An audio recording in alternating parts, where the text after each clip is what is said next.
আসসালামু আলাইকুম রহমতুল্লাহ। আনোর পারফিউমস থেকে আমি আছি ইয়াকুব আপনাদের সাথে।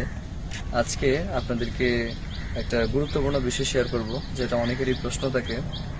আমি অনেক ভাইয়ের কাছ থেকে প্রশ্ন পাই যে ভাইয়া আতর ইউজ করতে চায় না, কারণ আতর ইউজ করলে কাপড়ে দাগ লেগে যায়। এটার সমাধান নিয়ে আজকে আমি আপনাদের সাথে কথা বলবো।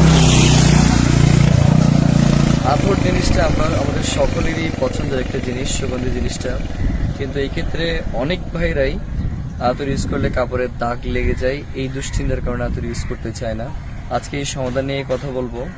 আমরা অনেকে যে কাজটা করে থাকি, এই ক্ষেত্রে দাগ লাগারই কথা কাপড়ে, আমরা আতরের ক্যাপটা খুলে জাস্ট এইভাবে কাপড়ে রোল করে ফেলি।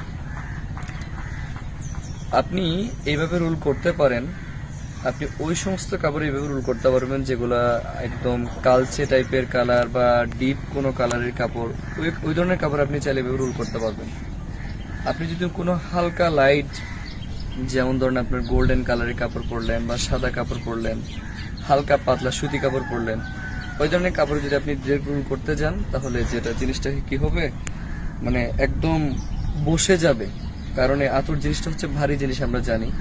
তো সেক্ষেত্রে যেটা সমাধান হচ্ছে, আমরা মূলত আতর কিভাবে ইউজ করি একটু দেখবেন। আমরা আতর ইউজ করি হচ্ছে স্বাভাবিক, আমরা অনেকেই এভাবে পালস পয়েন্টে একটু করে নিই, এর পাশাপাশি আরেকটু নিয়ে নেকে ইউজ করি। আর যদি জামা ইউজ করতে যাই, আমরা যারা পাঞ্জাবি পরি, আমি একটা টেকনিক শিখিয়ে দিই, ক্ষেত্রে আপনাদের অনেক কাজে আসবে। হালকা করে বাটারের নিচে 2-3টা রোল করবেন।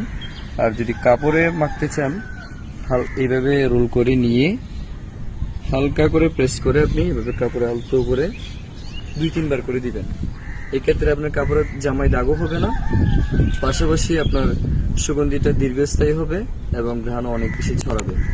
আশা রাখি আপনারা সমাধান পেয়েছেন। এইভাবে যদি সুগন্ধি ইউজ করেন, আপনারা অনেক বেশি ভালো লাগবে, পাশাপাশি লং লাস্টিং হবে জিনিসটা।